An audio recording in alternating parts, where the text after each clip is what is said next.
Oke, assalamualaikum warahmatullahi wabarakatuh. Salam sejahtera semuanya. Pada mata kuliah saat ini, yaitu Statistika dan Probabilitas, kami dari kelompok 9 akan mempresentasikan hasil survei tentang pola penggunaan media sosial. Siapakah yang lebih aktif? Apakah laki-laki atau perempuan? Oke, sebelum dilanjutkan hasil survei ini, kami dari kelompok 9 akan memperkenalkan diri terlebih dahulu. Yang pertama dari kelompok 9 ada Saudari Abelia Yustika Sasta Mardani. Lalu yang kedua ada Saudara Amirul Iksandina, yaitu saya sendiri selaku moderator. Lalu yang ketiga ada Saudara Muhammad Reza Sazada. Mungkin tanpa waktu berlama-lama, kita lanjutkan saja pemaparan hasil survei dari kelompok 9. Mungkin untuk pemaparan yang pertama itu akan dipaparkan oleh Saudari Abelia Yustika Sasta Mardani. Untuk waktu dan tempat dipersilahkan. Oke, di sini saya akan menjelaskan mengenai latar belakang dari analisis yang kita lakukan. Seperti yang kita ketahui bersama, media sosial saat ini sudah menjadi bagian dari kehidupan sehari-hari, mulai dari bangun tidur hingga sebelum tidur lagi. Kebanyakan dari kita pasti sempat membuka sosial media. Fenomena ini tentu sangat menarik untuk diteliti, terutama ketika kita mencoba melihatnya dari sisi perbedaan gender. Terdapat anggapan umum bahwa perempuan ini cenderung lebih aktif di media sosial karena mereka dianggap lebih ekspresif dan terbuka dalam berinteraksi digital. Namun, benarkah demikian? Penelitian ini bertujuan untuk menjawab pertanyaan tersebut melalui pendekatan kuantitatif dengan analisis statistik. Oke, sekarang kita masuk ke rumusan masalah. Adapun rumusan masalah dalam penelitian ini terdiri dari 4 poin utama ya teman-teman. Yang pertama ada siapa yang lebih aktif dalam menggunakan media sosial, laki-laki atau perempuan. Yang kedua, platform media sosial apa yang paling sering digunakan oleh masing-masing gender. Yang ketiga, apa sih tujuan utama mereka dalam menggunakan media sosial? Dan yang keempat, seberapa lama dan seberapa sering mereka mengakses media sosial dalam sehari. Dari sini kita tuh ingin memperoleh gambaran menyeluruh mengenai perilaku digital berdasarkan dengan jenis kelamin. Oke, masuk ke metodologi penelitian. Penelitian ini bersifat kuantitatif komparatif dengan pendekatan non-parametrik.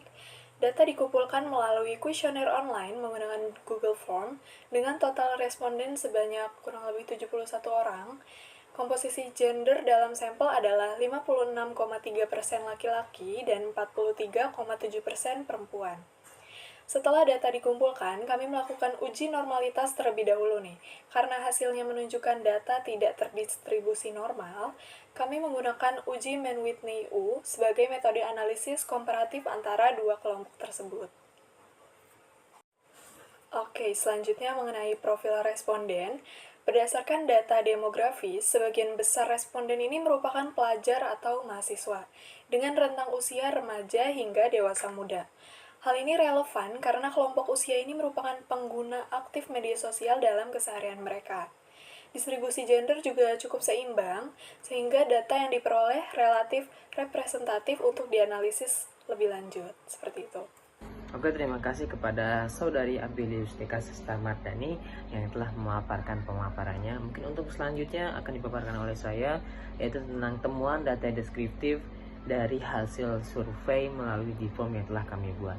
Di sini kami telah menyimpulkan bahwa durasi penggunaan yang mana sebagian besar responden gunakan dalam bermedia sosial yaitu selama 4 sampai 6 jam per harinya, yaitu sekitar 40,8% dari mereka itu menggunakan media sosial. Lalu juga untuk frekuensi akses terbanyak itu di sekitar 6 sampai 10 kali per harinya, atau bisa dibulatkan, bisa dihitung sebanyak 43,7%. Yang mana itu bisa kita simpulkan, bisa kita cerminkan bahwa dari temuan data ini, hal ini mencerminkan betapa tingginya keterlibatan responden dalam aktivitas media sosial. Lalu untuk selanjutnya, dari temuan yang telah kita dapatkan, yaitu kami mendapatkan ternyata tujuan penggunaan media sosial yang telah kami buat survei itu ternyata responden kebanyakan itu menggunakan media sosial itu sebagai hiburan, yaitu sebanyak 69%, lalu untuk mencari informasi sebanyak 60,6%, dan berinteraksi sosial sebanyak 49,3%. Yang mana itu bisa disimpulkan bahwa media sosial itu telah menjadi sumber informasi dan sarana hiburan yang sangat dominan.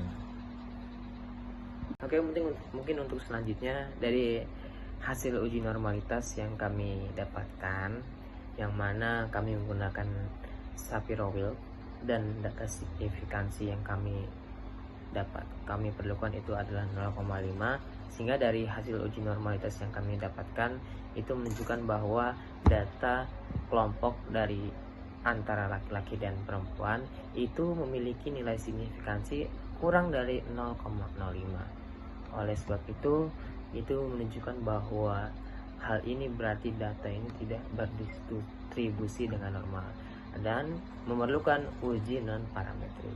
Mungkin cukup sekian dari penyampaian saya. Mungkin untuk selanjutnya akan disampaikan oleh saudara Muhammad Reza Sahzada. Waktu dan tempat dipersilahkan.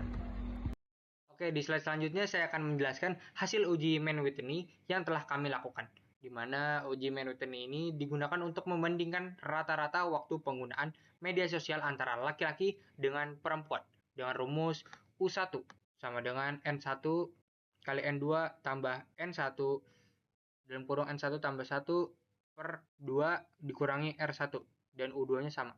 Untuk keterangannya juga dari perbedaan U1 dan U2 ini yang membedakan hanya di N1 yang di atas dan N2 yang di bawah ini, dan juga R1 dan R2.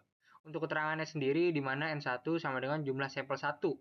Jadi semua data dijumlahkan dan menjadi N1. N2-nya juga sama. Untuk U1 yaitu jumlah peringkat 1. Jumlah peringkatnya dijumlahkan, dan U2 juga sama, jumlah peringkat juga. Untuk R1 jumlah ranking pada sampel N1. Nah, ranking-ranking itu dijumlahkan untuk mencapai keterangan di R1 ini, dan juga R2 juga sama. Untuk hasil uji Mann-Whitney-nya, hasil yang didapatkan setelah dilakukan uji ini adalah sebagai berikut. Di mana kami menghitung mean rank. Rumusnya sama dengan mean rank sama dengan total rank dibagi N. N itu adalah jumlah data keseluruhan. Oke, ada penjelasannya juga di sini, jumlah semua rank, jumlah data dalam kelompok. Oke, untuk laki-laki total rank sama dengan 923,5 dibagi 32. 32 adalah jumlah datanya sama dengan 28,86. Untuk yang perempuan yaitu 729,5 dibagi 25 dan menghasilkan 29,18. Nah, ini udah ditulis di sini ya, hasilnya mean rank laki-laki 28,86, mean rank perempuan 29,18. Dan juga nilai U-nya. Nilai U itu kita cari di sini di SPSS tes statistik, di mana nilai U Mann-Whitney U sama dengan 14.500, dan juga sig 2 tail 0,523. Karena nilai signifikansi P atau P value lebih besar dari 0,05, maka keputusan statistik adalah menerima H0 dan menolak H1. Seperti itu. Oke, untuk slide selanjutnya itu interpretasi dan analisis, di mana tidak ditemukan perbedaan secara signifikan dan secara statistik. Untuk keaktifan media sosial lebih dipengaruhi faktor lain, yaitu tujuan, rutinitas, dan preferensi. Untuk gender bukan satu-satunya penentu perilaku digital.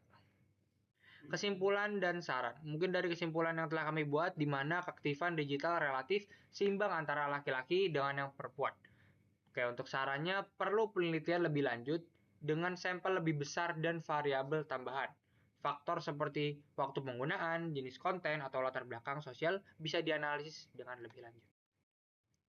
Oke, mungkin dikarenakan pemaparan dari kami telah selesai, kami dari kelompok 9 pamit undur diri. Terima kasih banyak semuanya, dan kami juga memohon maaf apabila ada kurang lebihnya perkataan yang tidak mengenakan.